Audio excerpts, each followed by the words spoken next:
Hello student, I am Shivam Dubey. This is another video with a new topic. Inverse trigonometric function. Find the principal values of the following functions. ये inverse trigonometric function है.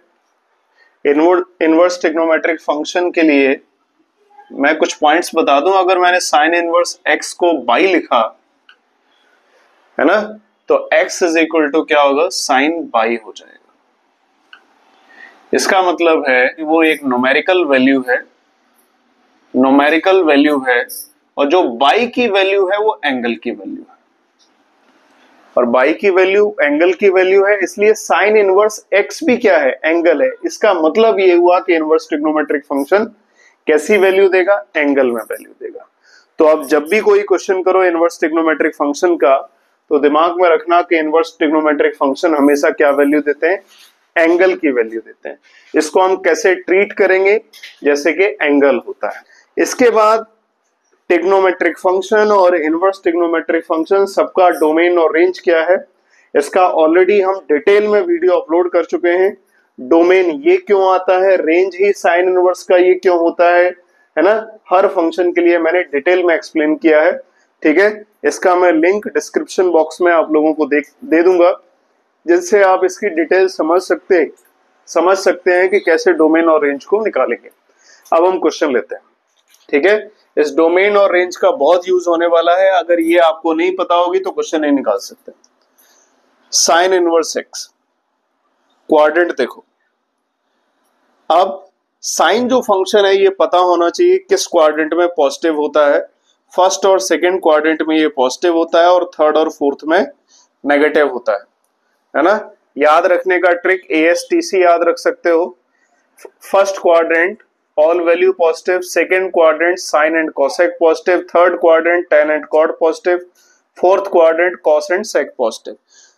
तो first quadrant में तो सारे trigonometric function positive होते हैं, और second में साइन और साइन का रेसिप्रोकल कोसेक पॉजिटिव होता है. तो फर्स्ट और सेकंड में पॉजिटिव, तो थर्ड और फोर्थ में नेगेटिव आ रहा है. इसका मतलब यहां पे वैल्यू नेगेटिव आ रही है, तो थर्ड में होगा या फोर्थ में होगा. अब आते हैं हम रेंज पे. साइन इनवर्स फंक्शन का रेंज क्या है, -π/2 टू π/2 है ना. ये वैल्यू क्या है, -π/2 टू π/2. -π/2 टू π/2 का मतलब हो गया फोर्थ और फर्स्ट क्वाड्रेंट.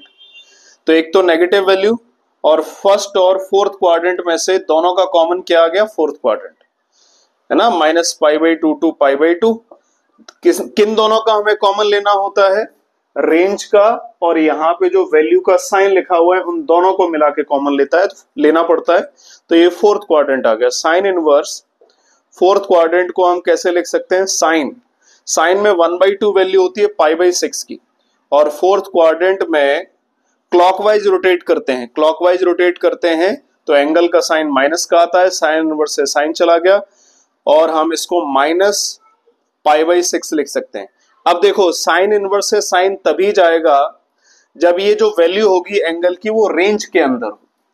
तो क्या ये वैल्यू रेंज के अंदर आ रही है, -π/2 से π/2 के बीच में आ रही है, -π/6 बिल्कुल आ रही है, तो ये आंसर हो जाएगा. आगे चलते हैं क्वेश्चन नंबर सेकंड में. क्वाड्रेंट बना लो इसके लिए. अब इसमें क्या है, पॉजिटिव वैल्यू आ रही है, तो कॉस अपनी पॉजिटिव वैल्यू फर्स्ट और फोर्थ क्वाड्रेंट में देता है, नेगेटिव आता है सेकंड और थर्ड क्वाड्रेंट में. कॉस का जो रेंज है वो 0 से पाई है, तो 0 से ये पाई हो गया है ना. ये तो मैंने रेंज ले लिया और ये इसका साइन ले लिया, तो दोनों में कॉमन क्या आ रहा है, फर्स्ट क्वाड्रेंट आ रहा है. तो इसकी वैल्यू जो भी आएगी वो फर्स्ट क्वाड्रेंट से ही आएगी. कॉस इनवर्स कॉस √3/2 वैल्यू होती है किसकी, π/6 की. तो कॉस इनवर्स से कॉस चला गया, π/6 आ गया. कॉस की जो वैल्यू है वो 0 से पाई के बीच में लाई करती है, यानी उसके अंदर ही ये नंबर लाई करेगा. π/6 फाइनल आंसर हो गया. Move on. Question number third, tan inverse. अब इसमें भी क्वाड्रेंट बना लेते हैं. यही चलो एक क्वाड्रेंट इधर बना लेते हैं. अब क्वाड्रेंट में देखो, tan फंक्शन फर्स्ट और थर्ड में पॉजिटिव होता है, सेकंड फोर्थ में नेगेटिव होता है. अब tan फंक्शन का रेंज क्या है, -π/2 टू π/2. तो ये -π/2 टू π/2 रेंज में फर्स्ट और फोर्थ आ रहा है, और इसका साइन देखो, जो tan इनवर्स के आगे वैल्यू लिखी है उसका साइन नेगेटिव का है, तो दोनों का कॉमन क्या हो गया, फोर्थ क्वाड्रेंट. तो tan इनवर्स √3 वैल्यू किसकी होती है, π/3 की होती है ना। तो tan इनवर्स -π/3, तो tan इनवर्स से tan चला गया, -π/3 इसका आंसर हो गया, क्योंकि रेंज में वैल्यू लाई कर रही है। इसको मैं जल्दी से एक बार फिर से बता देता हूं। ये एक तो आ गया किस क्वाड्रेंट में, एक तो या तो ये सेकंड में होगा या फोर्थ में होगा। अब रेंज देखो -π/2 से π/2, तो इसका मतलब ये फोर्थ और फर्स्ट हो गया, दोनों का कॉमन क्या है, फोर्थ क्वाड्रेंट। ठीक है, तो फोर्थ क्वाड्रेंट में जो भी एंगल लिखा जाता है वो माइनस साइन के साथ लिखा जाता है, क्योंकि क्लॉकवाइज रोटेशन होते हैं। एंगल का मेजरमेंट ऑलवेज किस में होता है, एंटी क्लॉकवाइज डायरेक्शन में होता है। क्वेश्चन नंबर 4 में चेक करो, कॉस और सेक के साइन सेम होते हैं, फर्स्ट और फोर्थ में ये पॉजिटिव होगा, सेकंड थर्ड में नेगेटिव होगा।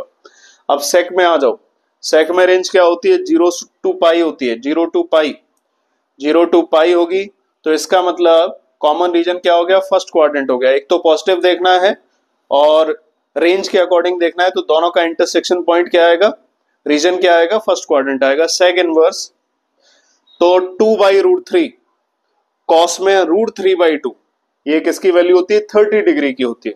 30 डिग्री का मतलब हो गया सेक π/6, तो सेक इनवर्स से सेक चला गया, आंसर π/6। नेक्स्ट क्वेश्चन देखते हैं, कॉस इनवर्स, क्वाड्रेंट चेक करते हैं। अब कॉस जो है, कॉस फर्स्ट और फोर्थ में पॉजिटिव होता है, सेकंड थर्ड में नेगेटिव होता है। कॉस का रेंज क्या है, 0 to पाई है, तो 0 to पाई ये आ गया। तो देखो एक तो नेगेटिव है और सेकंड और फर्स्ट क्वाड्रेंट आया किससे, रेंज से, तो दोनों का कॉमन रीजन हो गया ये कॉमन रीजन है, मतलब सेकंड क्वाड्रेंट आएगा। अब सेकंड क्वाड्रेंट के लिए थोड़ा ध्यान देना पड़ेगा, इसको मैं लिख सकता हूं कॉस इनवर्स कॉस। अब पाई सेकंड क्वाड्रेंट के लिए मैं क्या करूं, पाई से कुछ कम कर दूं तो सेकंड में ही रहेंगे, पाई माइनस। अब सेकंड क्वाड्रेंट के लिए ध्यान देना, कॉस में किस एंगल की वैल्यू 1/√2 होती है, 45 डिग्री, π/4। ठीक है, तो cos inverse cos pi minus π/4 कितना होता है, 3π/4। क्या अभी भी हम सेकंड क्वाड्रेंट में ही है, बिल्कुल, ये 135 आ गया, कॉस इनवर्स से कॉस जाएगा, है ना। क्यों जाएगा, क्योंकि कॉस की जो रेंज है उसके अंदर वैल्यू आ रही है, रेंज क्या होती है, 0 to पाई होती है, तो उस रेंज में आ रही है, कॉस इनवर्स से कॉस चला जाएगा, आंसर आ जाएगा 3π/4। लास्ट क्वेश्चन को देखते हैं। ये मैंने 6 क्वेश्चन इसलिए लिए कि शायद एक या दो क्वेश्चन में अगर क्लियर नहीं हो तो मैं बार बार ये चीज रिपीट करूंगा, तो माइंड में क्लिक करेगा और समझ में आएगा। अब लास्ट क्वेश्चन देखते हैं, इसके लिए चेक करो। सबसे पहले तो नेगेटिव आ रहा है, तो कॉसेक और साइन, इनके जो साइन होते हैं वो एक तरह से चेंज होते हैं, सेम टाइप से चेंज होते हैं। तो फर्स्ट और सेकंड में पॉजिटिव रहता है और थर्ड और फोर्थ में नेगेटिव रहता है। अब कॉस का रेंज चेक करो, -π/2 to π/2, इसका मतलब ये हो गया फोर्थ और फर्स्ट क्वाड्रेंट, नेगेटिव आ रहा है, तो कॉमन रीजन फोर्थ क्वाड्रेंट हो गया। Cosec inverse cosec. अब देखो 1/√2 का साइन में रेसिप्रोकल करके आता है कॉसेक में √2, तो ये वैल्यू किसकी हो गई, -π/4 की। तो कॉसेक इनवर्स से कॉसेक चला गया, -π/4। चेक करो क्या ये रेंज के अंदर आ रहा है, हाँ बिल्कुल ये रेंज के अंदर आ रहा है, -π/2 to π/2 एक्सेप्ट 0, तो ये रेंज के अंदर ही है वैल्यू। तो इस तरह से ये इसका फाइनल आंसर हुआ। कुछ क्वेश्चन और लेते हैं फिर फिनिश करते हैं। क्वेश्चन नंबर 7 में tan इनवर्स 1, ये कॉम्पोजिट टाइप का फंक्शन है जिसमें मोर देन वन फंक्शन है। तो tan इनवर्स 1 फर्स्ट क्वाड्रेंट में ऑल पॉजिटिव होता है, तो tan inverse tan π/4 first quadrant में ही रहेगा। अब cos इनवर्स पे आ जाते हैं, माइनस का वैल्यू है, क्वाड्रेंट चेक कर लो। अब cos में क्या है, फर्स्ट और फोर्थ में पॉजिटिव रहता है, सेकंड थर्ड में नेगेटिव रहता है, और जो cos फंक्शन है उसका जो रेंज होगा cos इनवर्स का, वो रेंज होता है 0 से पाई, तो सेकंड क्वाड्रेंट आ गया फाइनली। तो cos इनवर्स cos, अब cos में किस एंगल की वैल्यू 1/2 होती है, तो ये π/3 की होती है, प्लस साइन इनवर्स, ये फर्स्ट क्वाड्रेंट में है, 1/2 पॉजिटिव है, सीधा फर्स्ट क्वाड्रेंट में चेक कर लो। ठीक है, पहले पिछले जब मैंने वीडियो बनाया था तब उसको डिटेल में बताया था, जब भी पॉजिटिव वैल्यू आया करे सीधा फर्स्ट क्वाड्रेंट में देख लिया करो, है ना, वो एक्सप्लेन करने के लिए बताया था। 1/2 वैल्यू है π/6 की। अब tan इनवर्स से tan जाएगा क्योंकि रेंज के अंदर वैल्यू आ रही है, tan इनवर्स का रेंज क्या है, -π/2 to π/2, π/4 रेंज के अंदर आता है, तभी tan इनवर्स से tan या cos इनवर्स से cos, sin इनवर्स से sin जाता है। पाई माइनस पाई बाई 3 क्या होता है, 2 पाई बाई 3 हो गया, और साइन इनवर्स से साइन जाएगा पाई बाई 6 क्योंकि रेंज के अंदर आ रहा है। एलसीएम ले लेते हैं, 4 3 और 6 का एलसीएम 12 आएगा, 4 3 जा 12, 3 पाई, 3 4 जा 12, 4 2 जा 8 और 6 2 जा 12, 2 पाई, 8 2 10 और 3 13, 13 पाई अपॉन 12, ये इसका आंसर हो गया। इस पे आ जाते हैं। पॉजिटिव ही वैल्यू है तो ज्यादा दिमाग लगाना नहीं है, फर्स्ट क्वाड्रेंट में ही होगा।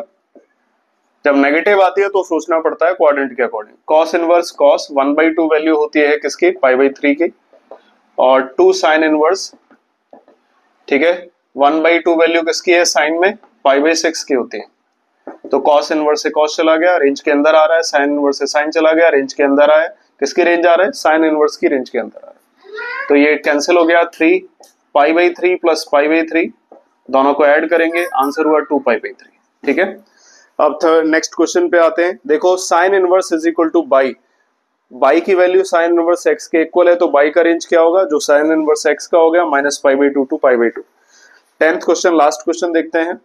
tan इनवर्स पॉजिटिव आ रहा है तो फर्स्ट क्वाड्रेंट में ही देखेंगे, tan इनवर्स 10 ये वैल्यू √3 यानी पाई बाई 3 की होती है। sec इनवर्स पे आ जाओ, माइनस आ रहा है, सोचना पड़ेगा, तो माइनस के लिए मैं क्या करूं, क्वाड्रेंट बना देता हूं, और cos इनवर्स जैसा होता है वैसे ही sec होता है, प्लस प्लस माइनस माइनस।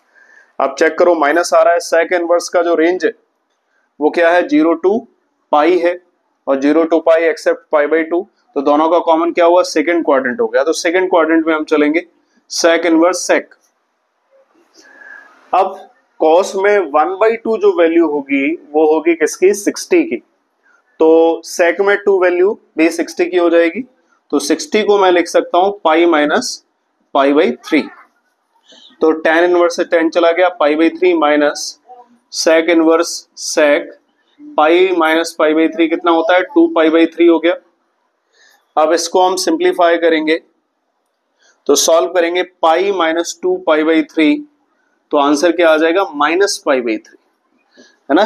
ये मुझे लग रहा है समझ में आ गया होगा। सेकेंड क्वाड्रेंट में इसलिए पाई से माइनस किया, और ये 2 आ रहा था, कॉस में 60 की वैल्यू होती है तो सेक में भी 60 की वैल्यू हो जाएगी, कॉस में 1/2 की होती है तो सेक में 2 हो जाएगी, minus pi by 3, second option इसका करेक्ट है। मुझे लग रहा है इनवर्स ट्रिग्नोमेट्रिक फंक्शन समझ में आ गया होगा। 12th क्लास में सिलेबस में इतना ही है inverse trigonometric function. Next video with new topic, new chapter. Okay, thank you.